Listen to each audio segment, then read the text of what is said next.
I used to work as a lawyer on the Champs-Élysées in Paris, and I grew up spending my summers in my grandparents' chateau in the south of France. And my grandmother, who was from haute bourgeoisie, taught me everything there is to know about etiquette, including Christmas etiquette. So in this video, I'm going to share with you everything that she taught me so that you too can spend Christmas elegantly this year. In France, the service is usually not Christmas themed, and that is because just like for home decor, we're not trying to costume up our house with Christmas things.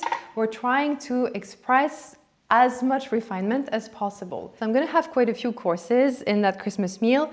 I am not going to put every single plate of every single dish on top of each other because it's going to be a little busy.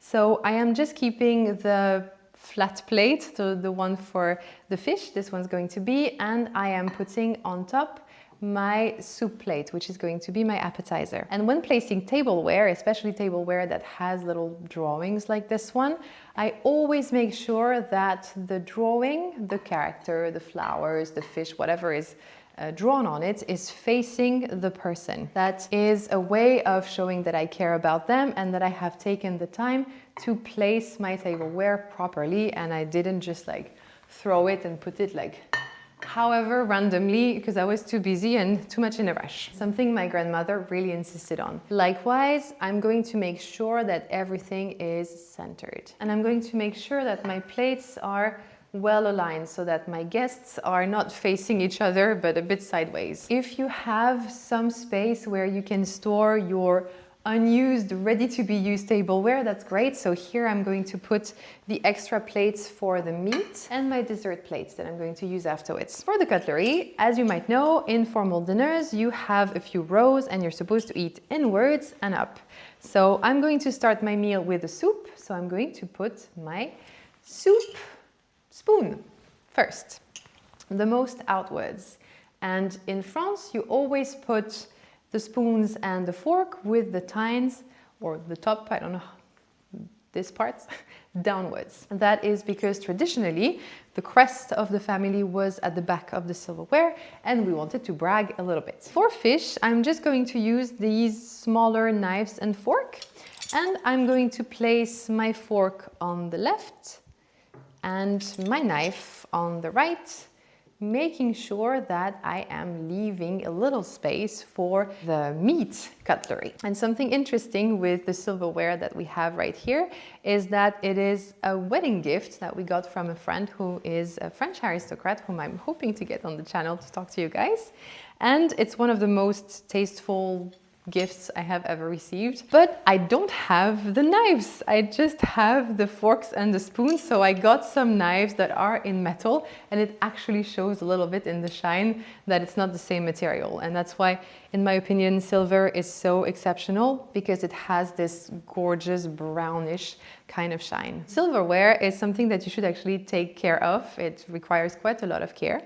Otherwise, it gets a little dark like here. And I'm going to show in a video in the Cercle Mademoiselle how to take care of your silverware. I'm going to place the cutlery for my meat. That's the one that is the most inwards because it's the last dish before we move to dessert, before we move to the top of the plate. And for the glasses, I'm going to need glasses of a few different sizes.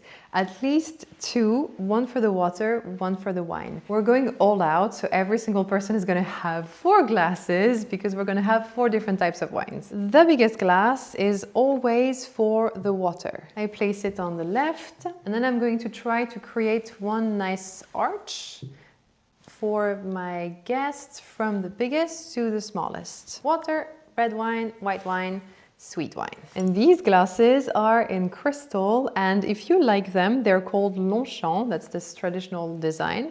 And you can win 6 of them that we will send to you wherever you are in the world. The only thing you have to do is to register through the form in the description, and these could be on your table. When you set your table is also when you are going to put your wine in a carafe. Especially if it's a young wine, putting it in a carafe is going to help it oxygenate and develop its aroma. Ideally, if you can do it 3 hours before, that's when it's really going to give it time to develop. When you put your wine in your carafe, try to have it really roll down the carafe as much as possible, because that is what is going to make it mix with air so that it can develop. French families don't decorate the Christmas table very much. What they can do is to use some branches or usually candles to give a bit of life to the table.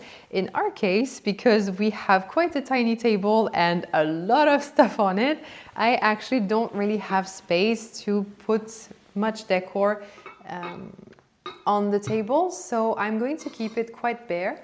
But if you wanted to do it the French way, here are some ways that it's often done.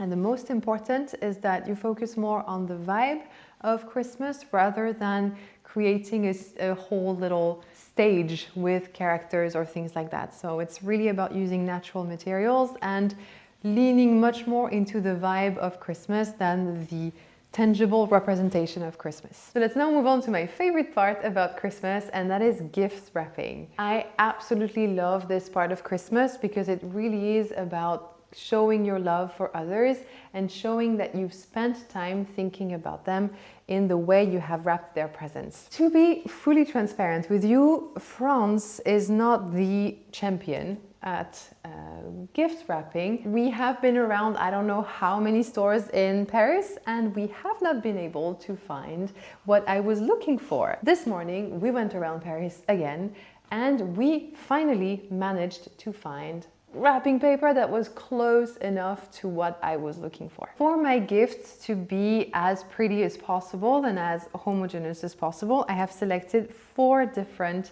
wrapping papers. The way I have made my selection is through color. So as you can see, all of these have the same color code. The palette that I've chosen here is the classic, elegant, traditional palette of deep green and burgundy red. And I have a bit of that poppy red to have a pop of color that would match the pop of color on my fireplace and the pop of color on the Christmas tree. Because we're having fun, I have taken ribbons that have the same color as the wrapping paper. So you can find the color of every single ribbon in at least one of the wrapping papers. And that's a good technique if you want to make sure that your presents look good all together. This is in velvet and this is in satin.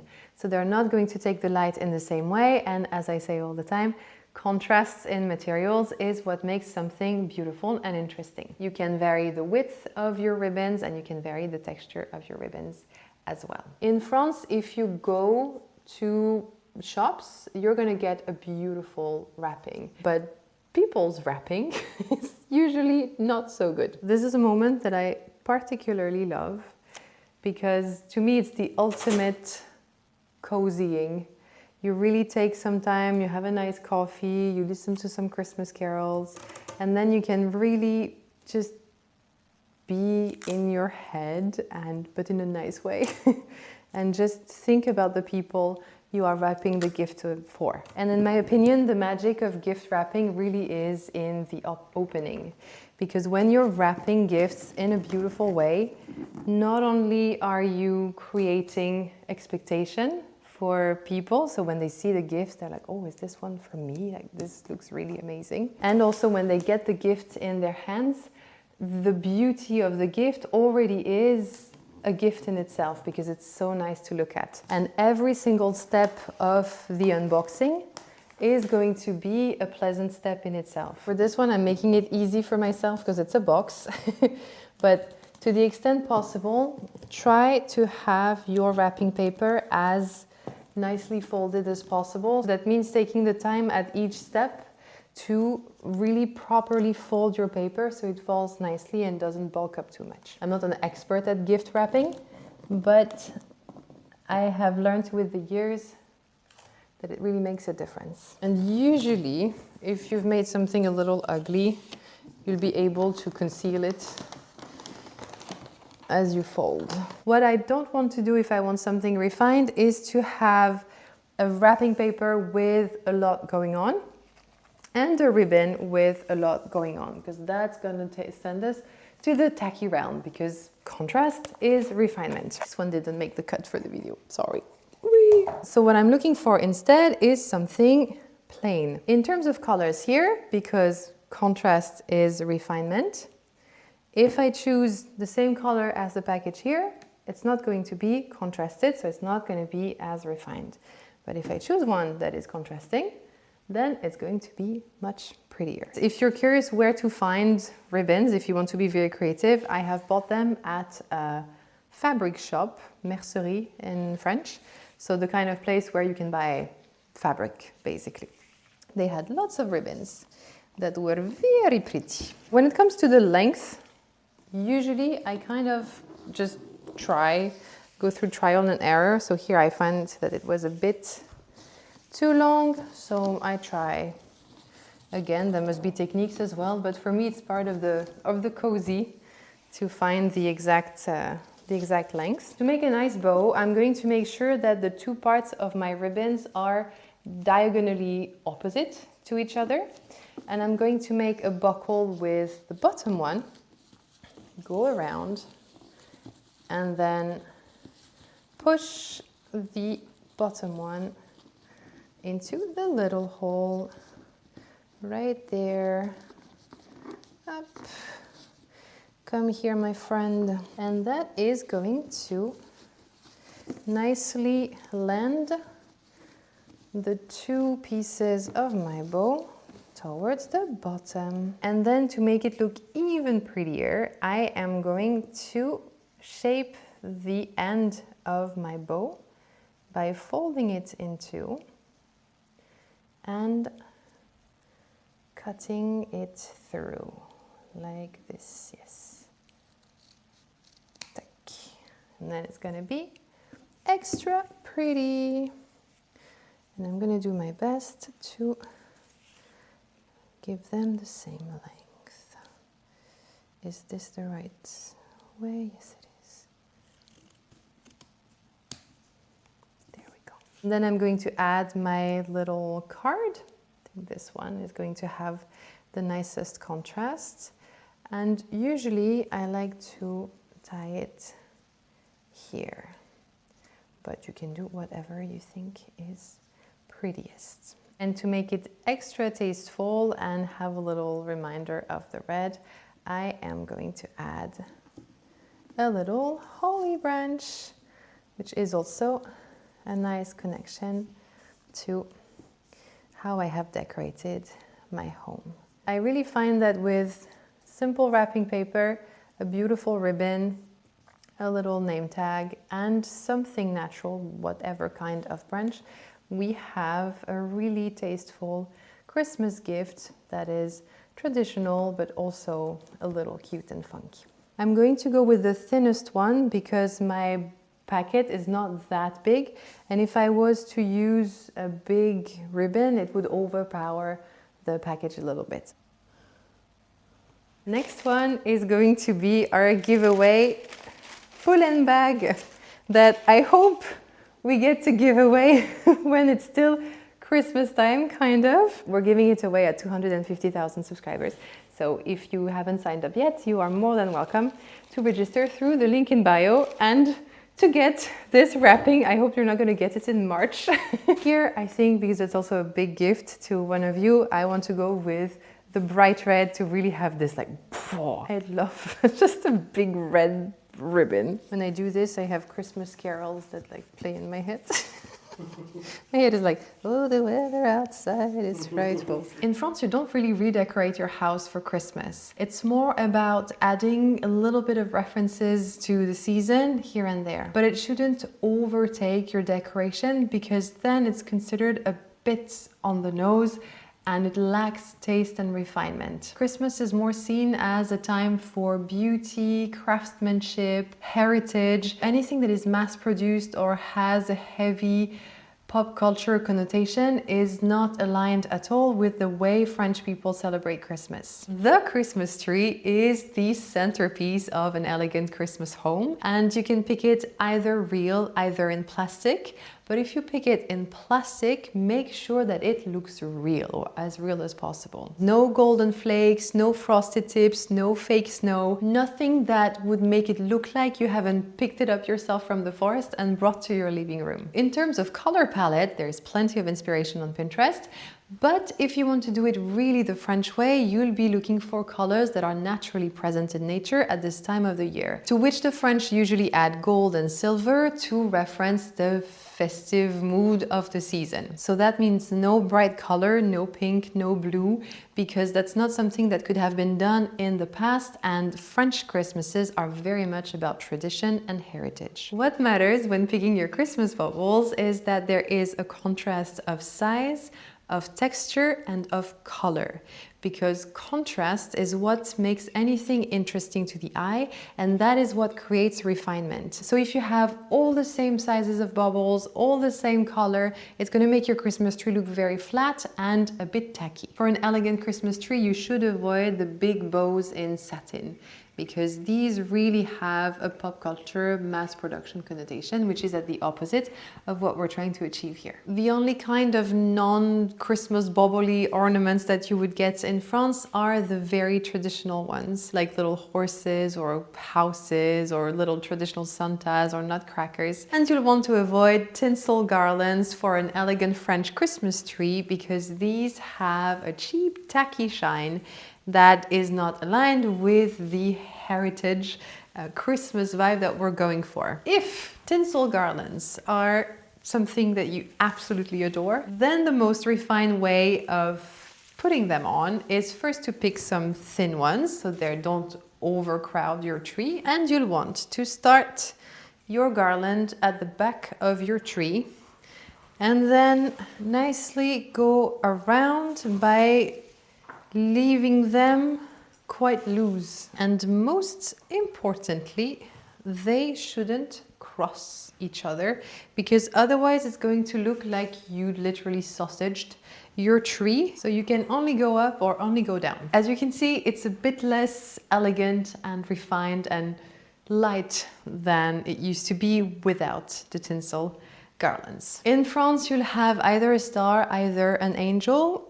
In most families, and it was the case in mine, we had a star, and that's always the thing that you put on at the end when you are done with the Christmas tree. Actually, in all of my childhood, the very last thing that we did before singing the Christmas songs was to put on the Christmas lights. When choosing your lights, go with a very warm tone, so around 3000 kelvins. That's the light that's the closest to a candle light. And avoid any colors, because that's not natural, and any kind of blinking that is not going to be refined, because it's going to be very much in your face, and we want to avoid that because we are all about subtlety and discretion. If you really like when it blinks, a subtle twinkle will imitate a candle and still be in the natural realm. In elegant Christmas decors, you're going to find a lot of natural things that naturally grow at this time of the year. So for example, holly branches and pine cones. Everything could be collected in nature. To that very traditional decor, I have added a little reference to my love for Scandinavian culture through those little houses that you will find more from the Netherlands and up, that I found really lovely, and that was my way to personalize my Christmas decor by mixing French and Norwegian references. If you also want to mix some French traditions with your Christmas traditions, you can also mix little elements together. Maybe you'll have a lot of refinement in your tree, but the Christmas socks for the coziness and the warmth. Maybe you'll have a very refined tree,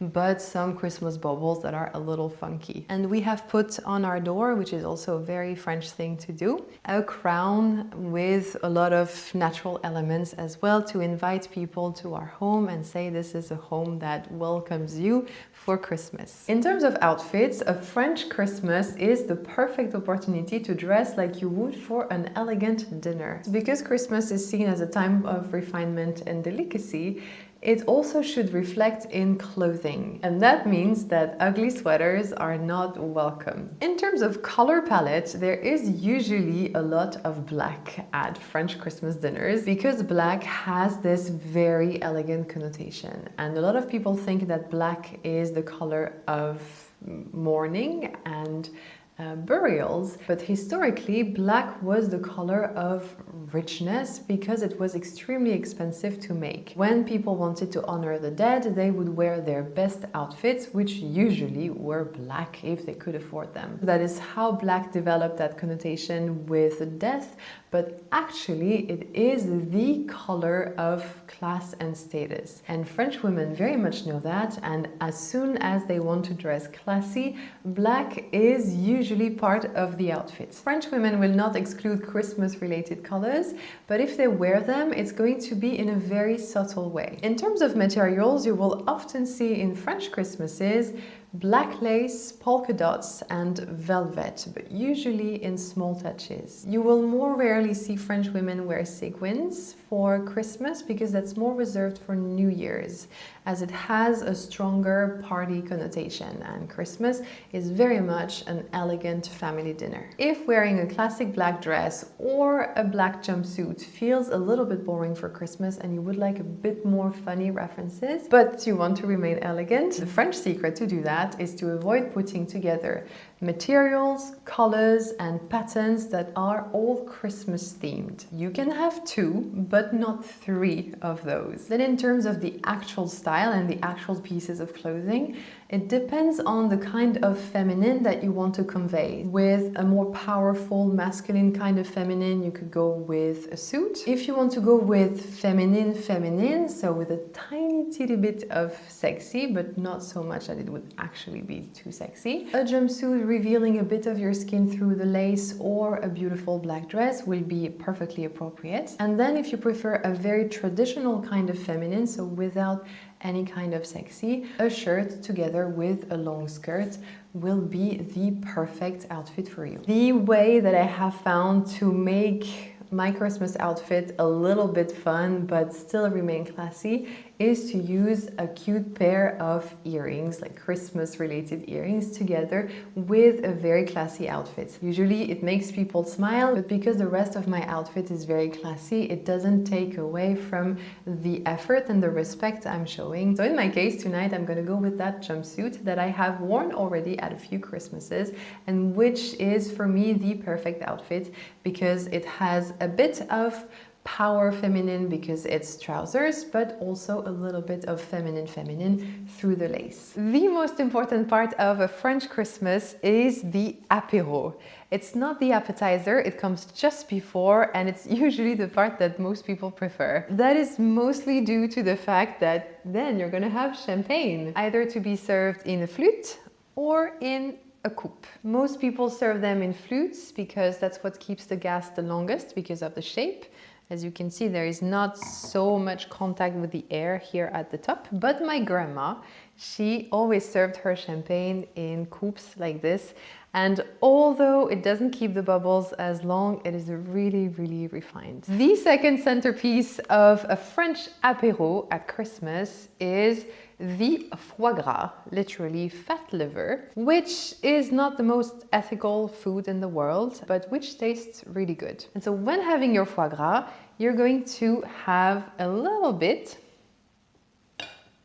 and you're going to put it on one of the breads of your choice. You can either have some kind of brioche bread if you're more like a sweet tooth, some baguette, or some bread with nuts and fruits. You are not going to spread your foie gras, you're just going to nicely land it on your piece of bread, and you're going to add a little bit of chutney on top of it because it goes really well with sweet notes. I'm not going to have it because I'm vegetarian, but it's how you do it. Something else that French people often have that I don't have here is oysters. It's very common to have oysters for Christmas.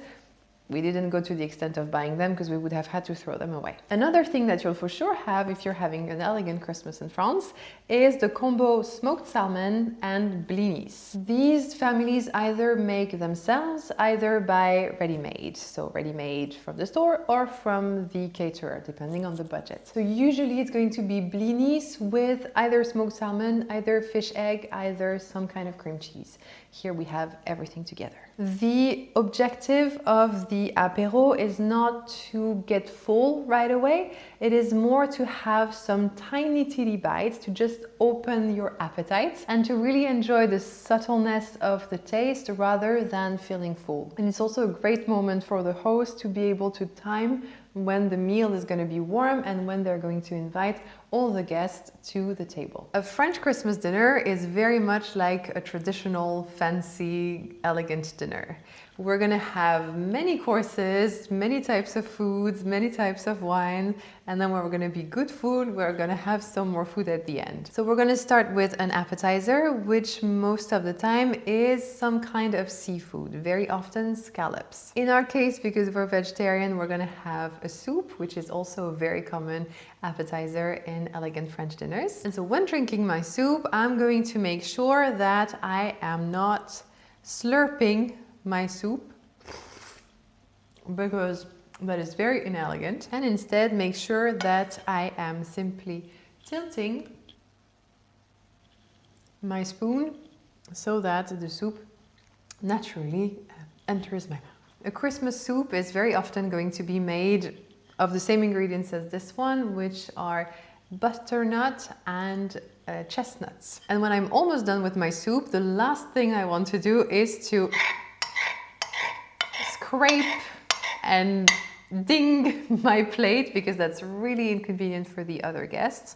So instead I'm going to tilt it slightly and just pick up the remaining of the soup at the bottom of my plate. After the appetizer, usually we're going to have some fish. We have a cat toy, and together with our fish, usually we're going to have some kind of light vegetables.